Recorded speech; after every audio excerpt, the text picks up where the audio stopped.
Hello दोस्तों, भारत के एक महान गणितज्ञ आर्यभट्ट जिन्होंने शून्य और पाई की खोज की थी।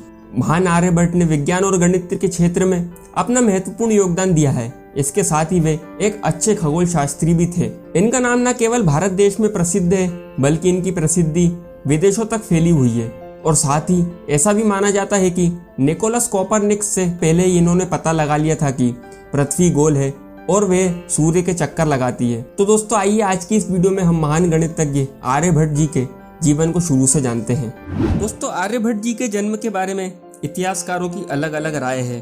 कई इनका जन्म 476 ईस्वी में पटना में बताते हैं तो कई महाराष्ट्र के अशमक में बताते हैं। उन्हें आर्यभट्ट प्रथम या आर्यभट्ट के नाम से भी जाना जाता है।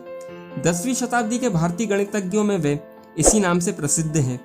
नालंदा यूनिवर्सिटी के परिसर में एक वेधशाला थी, इसलिए यह भी माना जाता है कि आर्यभट्ट जी इसी यूनिवर्सिटी के एक प्रिंसिपल भी रहे।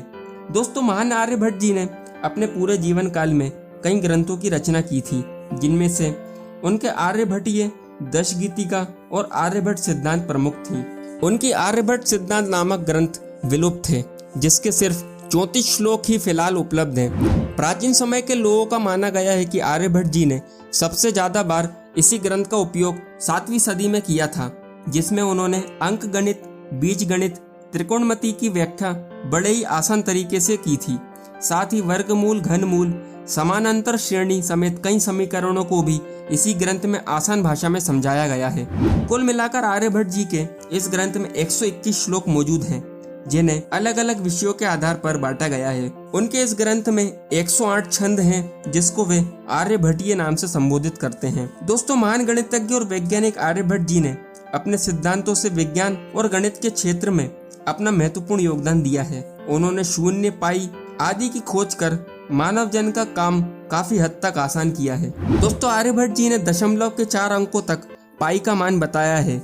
उन्होंने पाई का मान 62832 बाई 20000 का 3.1416 के बराबर बताया है। और आर्यभट्ट जी ने सूर्य से ग्रह की दूरी बताई, जो कि वर्तमान माप से मिलती जुलती है। इसी के अलावा उन्होंने वायुमंडल की ऊंचाई 80 किलोमीटर बताई है। हालांकि इसकी वास्तविक ऊंचाई 1600 किलोमीटर से भी ज्यादा है, लेकिन इसका 99% हिस्सा 80 किलोमीटर की सीमा तक ही सीमित है। साथ ही आर्यभट्ट जी ने घनों और वर्गों के जोड़ के सूत्र का भी आविष्कार किया है। दोस्तों भारत सरकार ने अपना पहला उपग्रह आर्यभट्ट जी के नाम पर रखा था, जिसे 19 अप्रैल सन 1975 को अंतरिक्ष में छोड़ा गया था। और इसी के अलावा उत्तराखंड राज्य के नैनीताल में एक वैज्ञानिक संस्था का नाम आर्यभट्ट प्रेषण विज्ञान अनुसंधान रखा गया था, जो महान गणितज्ञ आर्यभट्ट के सम्मान को दर्शाता है। दोस्तों आर्यभट्ट जी ने खगोल शास्त्र, गोलीय त्रिकोणमिति से संबंधित अपनी एक प्रसिद्ध रचना को आर्यभट्टीय कविता का नाम दिया है।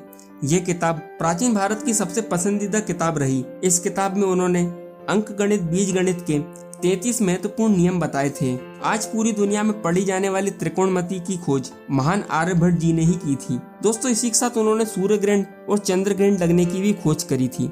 और इन्होंने ग्रहण लगने का फॉर्मूला और ग्रहण कब तक रहेगा इसके बारे में भी लोगों को बताया। विज्ञान और गणित के क्षेत्र में अपना महत्वपूर्ण योगदान देने वाले आर्यभट्ट जी ने 550 ईसा पूर्व में 74 वर्ष की उम्र में इस दुनिया को अलविदा कह दिया था। दोस्तों आर्यभट्ट जी के कार्य आज भी वैज्ञानिकों को प्रेरणा देते हैं। आर्यभट्ट जी के इन्हीं सभी योगदानों के लिए मानव जन का काफी भला हुआ है। तो दोस्तों आज का वीडियो बस यहीं तक। तो कैसा लगा आपको वीडियो कमेंट करके अपने विचार जरूर बताइएगा। अच्छा लगा हो तो लाइक और शेयर कीजिएगा। और यदि आप चैनल पर नए हैं तो इसे सब्सक्राइब करके नोटिफिकेशन बेल को ऑन जरूर कीजिएगा, ताकि आने वाले वीडियोस का अपडेट आपको तुरंत मिल सके। मैं पीयूष गर्गायन मिलता हूँ आपसे एक नई वीडियो में। तब तक के लिए आप सभी स्वस्थ रहें, be happy, be positive and stay motivated. Thank you.